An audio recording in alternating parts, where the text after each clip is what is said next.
ವಾರ್ತೆಯ ಮುಖ್ಯಾಂಶಗಳು. ಹನುಮಂತಿ ಬಳಿ ಭೀಕರ ಅಪಘಾತ, ಬೈಕ್ ಸವಾರ ಸಾವು. ಶಿಕ್ಷೆಯಿಂದ ಬಚಾವಾಗಲು ವೇಷ ಮರೆಸಿ ಭಿಕ್ಷಾಟನೆ ಮಾಡುತ್ತಿದ್ದ ಮನೆಗಳ್ಳತನ ಆರೋಪಿ 4 ವರ್ಷಗಳ ನಂತರ ಪತ್ತೆ. ಕಾಳಂಕಿ ಸೇವಾ ಸಹಕಾರಿ ಸಂಘದಲ್ಲಿ ಸುಮಾರು 2 ಕೋಟಿಗೂ ಹೆಚ್ಚಿನ ಹಣ ಅವ್ಯವಹಾರವಾಗಿರುವ ಬಗ್ಗೆ ರೈತರಿಂದ ಆರೋಪ. ಸಿದ್ದಾಪುರ ತಾಲೂಕಿನ ವಿವಿಧೆಡೆ ಅಭಿವೃದ್ಧಿ ಕಾಮಗಾರಿಗಳಿಗೆ ಶಾಸಕರಿಂದ ಚಾಲನೆ. ಕಾರ್ಯನಿರತ ಪತ್ರಕರ್ತರ ಧ್ವನಿ ರಾಜ್ಯಾಧ್ಯಕ್ಷರಾದ ಬಂಗ್ಲೆ ಮಲ್ಲಿಕಾರ್ಜುನ್ ಶಿರಸಿಗೆ ಆಗಮನ.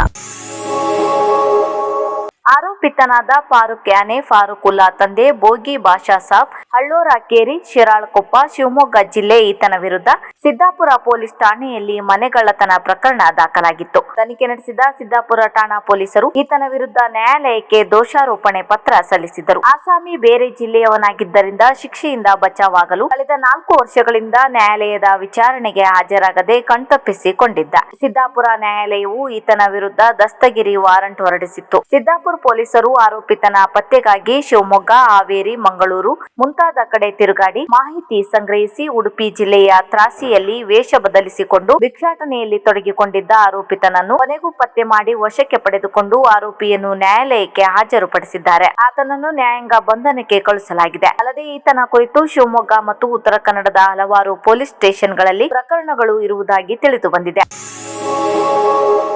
ತಾಲೂಕಿನ ಹನುಮಂತಿ ಬಳಿ ನಡೆದ ಅಪಘಾತದಲ್ಲಿ ಒಬ್ಬ ವ್ಯಕ್ತಿ ಮೃತಪಟ್ಟ ಘಟನೆ ವರದಿಯಾಗಿದೆ. ದಂಪತಿಗಳು ಮಗುವಿನೊಂದಿಗೆ ಬೈಕ್ ಮೇಲೆ ಬರುವಾಗ ಸ್ಕಿಡ್ ಆಗಿ ಹನುಮಂತಿ ಹಾಲಿನ ಡೈರಿ ತಿರುವಿನಲ್ಲಿ ಬೈಕ್ ಅಪಘಾತಕ್ಕೀಡಾಗಿದೆ. ಬೈಕ್ ಸ್ಕಿಡ್ ಆಗಿ ನೀರು ಹರಿಯುವ ಚಾನಲ್ ಒಳಗೆ ಬೈಕ್ ನುಗ್ಗಿ ಭೀಕರ ಅಪಘಾತ ಸಂಭವಿಸಿದೆ. ಬೈಕ್ ಸವಾರ ಸಮೀಪದ ಹಾರುಗಾರ್ ಗ್ರಾಮದ ವೆಂಕಟರಮಣ ಗೌಡ ಸ್ಥಳದಲ್ಲಿಯೇ ಮೃತರಾಗಿದ್ದಾರೆ. ಅವರ ಪತ್ನಿ ಗಂಭೀರವಾಗಿ ಗಾಯಗೊಂಡಿದ್ದು ಅದೃಷ್ಟವಶಾತ್ ಮಗು ಪ್ರಾಣಾಪಾಯದಿಂದ ಪಾರಾಗಿದೆ. ಸ್ಥಳಕ್ಕೆ ಸಂಚಾರಿ ಠಾಣಾ ಪೊಲೀಸರು ಆಗಮಿಸಿದ್ದು ಪರಿಶೀಲನೆ ನಡೆಸಿದ್ದಾರೆ.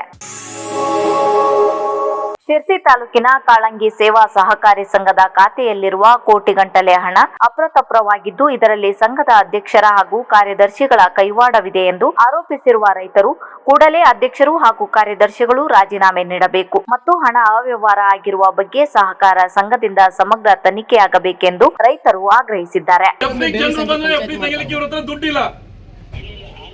ಎಲ್ಲಾ ಸಿಬ್ಬಂದಿಗಳನ್ನ ಹೊರಗೆ ಹಾಕ್ರಿ, ನಿಮ್ದು ಏನ್ ತನಿಖೆ ಐತಿ ಮಾಡ್ರಿ. ಯಾವಾಗ ಬರ್ತೀರಿ? ಯಾರಿಗೂ ಕಂಪ್ಲೇಂಟ್ ಮಾಡೋದ್ ನಾವು ಇನ್ನು ಏನ್ ಮಾಡ್ಬೇಕು ನಿಮ್ಗ?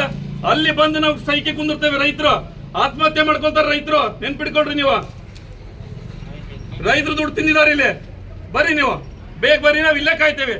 ಯಾವ ಊಟ ಇಲ್ಲ, ಏನ್ ಇದ್ದಿಲ್ಲ. ನೀವು ಬರ್ಲಿಲ್ಲ ಅಂದ್ರೆ ನಿಮ್ಮ ಹೆಸರು ಬರಿತೇವೆ ಇಲ್ಲಿ. ಈಗ ಎಷ್ಟು ಗಂಟೆ ಒಳಗೆ ಬರ್ತೀರಿ ನೀವು? ಇಲ್ಲಿ ಅರ್ಧ ಗಂಟೆಗೆ ಬರ್ಬೋದು. ನೀವು 1 ತಾಸು ಬರ್ರಿ, 12:30, 1:15 ಬರ್ರಿ. ನಾವ್ ಇಲ್ಲೇ ಇರ್ತೇವೆ. ರೈತರ ಇಲ್ಲೆಲ್ಲ ಆಫೀಸ್ ಒಳಗೆ ಹೋಗಕ್ ಕೂಡ ಇಲ್ಲ ರೈತರಿಗೆ.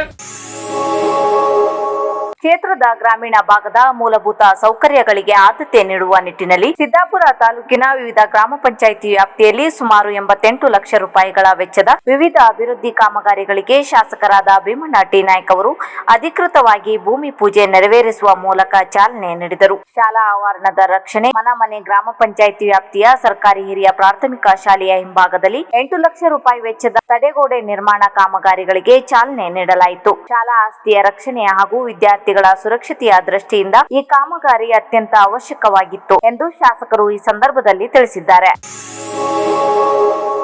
ಶಿರಸಿ ನಗರದ ಪ್ರವಾಸಿ ಮಂದಿರದಲ್ಲಿ ಕಾರ್ಯನಿರತ ಪತ್ರಕರ್ತರ ಧ್ವನಿ ಸಂಘಟನೆಯ ಮಹತ್ವದ ಕಾರ್ಯಕ್ರಮವೊಂದು ನಡೆಯಿತು. ಶಿರಸಿ ತಾಲೂಕು ಕಾನಿಪ ಧ್ವನಿ ಅಧ್ಯಕ್ಷರಾದ ರಾಜೇಶ್ ಮೊಗೇರ್ ಹಾಗೂ ಸಂಘಟನೆಯ ಪದಾಧಿಕಾರಿಗಳೊಂದಿಗೆ ಶಿರಸಿ ತಾಲೂಕು ಕಾನಿಪ ಧ್ವನಿ ಅಧ್ಯಕ್ಷರಾದ ರಾಜೇಶ್ ಮೊಗೇರ್ ಹಾಗೂ ಸಂಘಟನೆಯ ಪದಾಧಿಕಾರಿಗಳೊಂದಿಗೆ ರಾಜ್ಯಾಧ್ಯಕ್ಷರಾದ ಬಂಗ್ಲೆ ಮಲ್ಲಿಕಾರ್ಜುನ್ ಅವರು ಸಂಘಟನೆಗೆ ಸಂಬಂಧಿಸಿದ ವಿವಿಧ ವಿಚಾರಗಳ ಕುರಿತು ಸಮಗ್ರ ಚರ್ಚೆಯನ್ನು ನಡೆಸಿದರು. ಈ ಚರ್ಚೆಯಲ್ಲಿ ಸಂಘಟನೆಯ ಬಲವರ್ಧನೆ, ಸದಸ್ಯರ ಸಂಘಟನೆ, ಮುಂದಿನ ಯೋಜನೆಗಳಿಗೆ ಮತ್ತು ಪತ್ರಕರ್ತರ ಹಕ್ಕುಗಳ ರಕ್ಷಣೆಯ ಬಗ್ಗೆ ಪ್ರಮುಖವಾದ ಮಾತುಕತೆ ನಡೆಯಿತು. ರಾಜ್ಯಾಧ್ಯಕ್ಷರು ಸಂಘಟನೆಯನ್ನು ಇನ್ನಷ್ಟು ಪರಿಣಾಮಕಾರಿಯಾಗಿ ಅಭಿವೃದ್ಧಿಪಡಿಸುವ ಬಗ್ಗೆ ಮಾರ್ಗದರ್ಶನ ನೀಡಿದರು. ಚರ್ಚೆಯ ನಂತರ 2026-27ನೇ ಸಾಲಿನ ಪತ್ರಕರ್ತರ ಸಂಘಟನೆಯ ಗುರುತಿನ ಕಾರ್ಡುಗಳನ್ನು ಪದಾಧಿಕಾರಿಗಳು ಮತ್ತು ಸದಸ್ಯರಿಗೆ ವಿತರಿಸಲಾಯಿತು. ಈ ಸಂದರ್ಭದಲ್ಲಿ ಕಾರ್ಯಕ್ರಮವು ಸಾರ್ಥಕವಾಗಿ ನೆರವೇರಿದ್ದು ಎಲ್ಲಾ ಸದಸ್ಯರಲ್ಲೂ ಉತ್ಸಾಹ ಮತ್ತು ಸಂಘಟನೆಯತ್ತ ಬದ್ಧತೆಯನ್ನು ಹೆಚ್ಚಿಸಿತು.